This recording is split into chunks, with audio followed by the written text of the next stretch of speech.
Hello everyone, this is just a quick hub notes to talk about the kit of the Dutch trip. People were asking what I was using for filming. So the first thing I can't show you is that this is my Samsung Galaxy S23 Ultra, which has been providing camera footage since May last year. No, I've had it over a year. Yes, yeah, it would be May last year is when I picked this phone up. It's been absolutely superb. I really like it. The only thing I don't like is when you're going between different cameras, because it's got like 4 of them. When you're zooming up or getting close, it switches the view because it switches to each lens. That's a bit annoying. I might try and do something about that. And the mount I was using was this Sushi Sun one that I got on eBay, I think, of all places. Sadly, I managed to break one of the tangs off, but nonetheless it still seems to function. And it can be annoying because when it's got a phone in it, these squeezy bits can get loose and start rattling. Didn't seem to happen so much on this trip, maybe because the phone's a bit bigger. And I just clipped that to the Speedo binnacle here. It just sits really nicely, so that was quite good. Look, the mileage is still going up on this little car.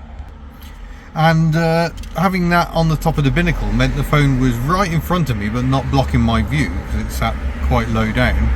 And it was really easy to activate the camera, stop the camera, but then switch it back to navigation mode when I was navigating. It worked really well. And unfortunately, this style of clamp is not actually very good for an awful lot of car dashboards. If I use it on Betty, it actually crushes the top of the soft dash, so less than ideal. But yeah, for this application it was absolutely perfect. Mounting the phone is always the most difficult thing. I've got the big free sucker mount that I sometimes use, but that takes up quite a lot of windscreen, so it was a real boon that this one worked so well. So that's how I did it. It was an absolutely exhausting trip, as you can probably imagine. So I left home on the Thursday in the Smart and drove to Coventry, checked into my hotel, then went and met Davey at Birmingham Airport, and he was kind enough to drive me back to my hotel in Coventry, and then off he went towards Edinburgh. So the Smart is now up in Scotland having a bonny wee life up there. It seems Davey's really enjoying it. And another car that's been enjoyed is Giselle the GSA. She's been up at a club up in the north of England and ended up winning not only her class but also best in show. So go Giselle. It's always nice when a car finds the right home. I mean, whenever you sell a car there are no guarantees, but yeah, those 2 sales seem to have gone very nicely. Very, very happy. And then it was off to Bicester on the Friday, picked this car up. I think my pre-drive checks amounted to checking the engine oil, and then I set off for Dover and had to inflate the tyres along the way because I should have paid more attention to those. And off we went. This little car was an absolute trooper. Seems that the clattering top end seems to have gone away since we've done an oil and filter change, so that's good.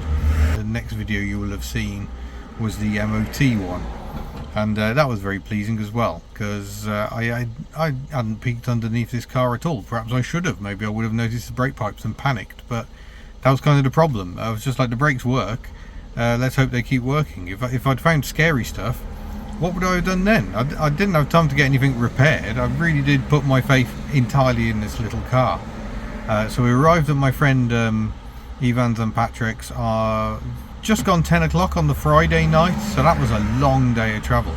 It took over 5 hours to get from Bicester to Dover, which is 150 miles. It's appalling. But thankfully, once I was the other side of the channel, things sped up considerably.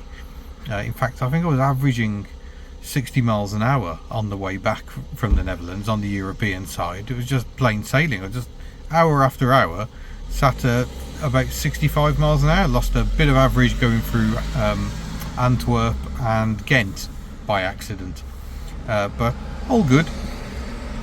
So yeah, I got there late on the Friday night, then got up on the Saturday, borrowed Ivan's BMW, which was automatic with cruise control, because I had to drive about an hour and a half up to Marcel's to drive 3 of his cars, some of which you haven't seen yet, other than in teaser form. And then it was the traffic had eased, there were road closures, so it was about an hour back after doing all that filming. and then we were up early the next day for Japan Classic Sunday, which was exhausting, overwhelming, amazing, brilliant. So we were there early doors putting out the bunting and bin bags and all exciting stuff like that. Waited till after the show, packed down everything, made sure the field was clean, very little litter left, wonderful. Then we went for a meal at Jacobshoeven, which was amazing, really good food. Then we still had the drive of about 45 minutes, it felt like 2 hours, back to Ivan and Patrick's on the Sunday night. So we got back to theirs fairly late, and then I had to go down to Art and Leontine's, which was actually up. I had to go back north again, pretty close to where Marcel lives, to Art and Leontine's, and stayed the night with them. Actually no, I drove up on the Monday, filmed 3 cars, one of which went badly with the sound, so I had to film it twice, and then the third car, being a British car, broke down. Always good. So that was all on the Monday. Stopped at theirs on Monday night. We had a lovely barbecue. It was lovely. There was a gas leak that almost blew up their village, but thankfully didn't. And then Tuesday morning I got up and drove straight to Dunkirk, which were, like I say, was a pretty plain sailing trip. It was about 190 miles, I think, on the European side, and then started driving home, got too tired, stopped at Cardiff where I had another couple of hours to go, couldn't face it, so stopped in the Easy Hotel, and then drove home on the Tuesday morning. It was full on. It was just constantly doing something. Usually on these trips there's like a day, maybe half a day, to just relax and do nothing. Not a bit of it on this trip. It was go, go, go, and I was very glad to get home and have a rest for a few days.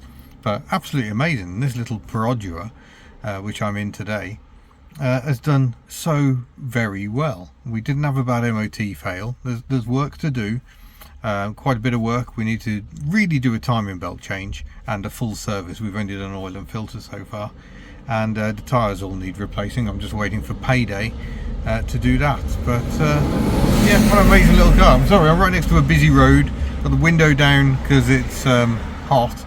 I'm just waiting for the boy so we can pop to Tim's and he can do a bit more fettling. This is his last fettling session of the summer, so yeah, just waiting for the boy to arrive and we'll be off. But yeah, bit of background on the trip. Yeah, this thing was absolutely perfect. Really happy, and I hope you enjoyed the footage. See you in another HubNut soon. Bye.